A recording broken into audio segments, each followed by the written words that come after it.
Assalamualaikum warahmatullahi wabarakatuh. Anak-anakku yang hebat dan soleh, juga soleha.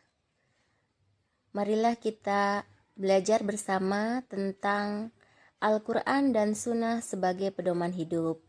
PAI kelas 7 ya. Marilah kita bertafakur. Rasulullah Shallallahu Alaihi Wasallam adalah Rasul terakhir. Islam sebagai agama dibawanya merupakan ajaran dan petunjuk paling lurus dan benar. Semua ajaran tersebut terdapat pada Al-Quran dan hadis. Al-Quran menjadi petunjuk, penjelas, dan pembeda antara kebenaran dan kebatilan. Al-Quran dan hadis memiliki peranan yang sangat penting untuk menjadi pedoman dalam menjalani kehidupan. Berikut ini adalah Quran Surat An-Nisa ayat 59. Marilah kita sama-sama membacanya.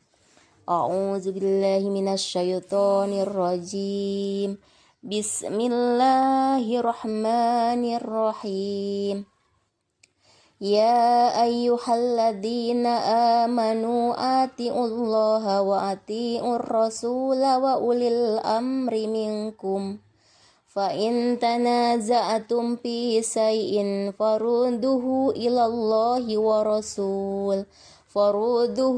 اللَّهِ وَرَسُولِهِ إِن كُنتُمْ تُؤْمِنُونَ بِاللَّهِ وَالْيَوْمِ الْآخِرِ ذَلِكَ خَيْرٌ وَأَحْسَنُ تَأْوِيلًا. Shadaqallahul azim. Artinya, wahai orang-orang yang beriman, taatilah Allah dan taatilah Rasul dan ulil amri, pemegang kekuasaan di antara kamu. Kemudian jika kamu berbeda pendapat tentang sesuatu, maka kembalikanlah kepada Allah dan Rasul. Jika kamu beriman kepada Allah dan hari kemudian, yang demikian itu lebih utama dan lebih baik akibatnya. Itu arti dari Quran Surat An-Nisa ayat 59. Selanjutnya, Quran Surat An-Nahl ayat 64. A'udzubillahi minasyaitonirrajim. Bismillahirrahmanirrahim. Wa ma anzalna 'alaikal kitaba illa litubayyana lahum ladzi ikhtalafu fihi wa hudan wa rahmatan liqaumi yu'minun, yang artinya, dan kami tidak menurunkan kitab kepadamu melainkan agar engkau dapat menjelaskan kepada mereka apa yang mereka perselisihkan, serta menjadi petunjuk dan rahmat bagi orang-orang yang beriman. Itu pengertian dari surat An-Nahl ayat 64. Selanjutnya, sebelum masuk ke isi kandungan setiap surat, alangkah baiknya kita mengenal Al-Quran lebih jauh. Al-Quran berasal dari kata qara'a yang berarti membaca. Al-Quran secara bahasa berarti bacaan. Al-Quran dapat didefinisikan sebagai wahyu Allah Subhanahu wa Ta'ala yang menjadi mukjizat yang diturunkan kepada Nabi Muhammad SAW.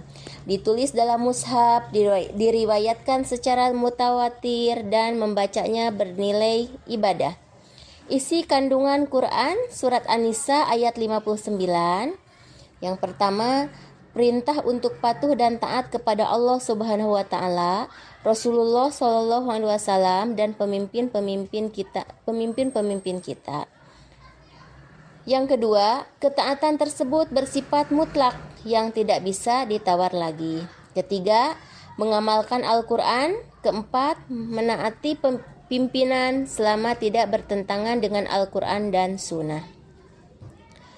Itulah isi kandungan Quran Surat An-Nisa ayat 59. Selanjutnya, isi kandungan Quran Surat An-Nahl ayat 64. Yang pertama, Nabi Muhammad SAW diperintahkan olehnya untuk menjelaskan apa yang diperselisihkan dalam perkara agama.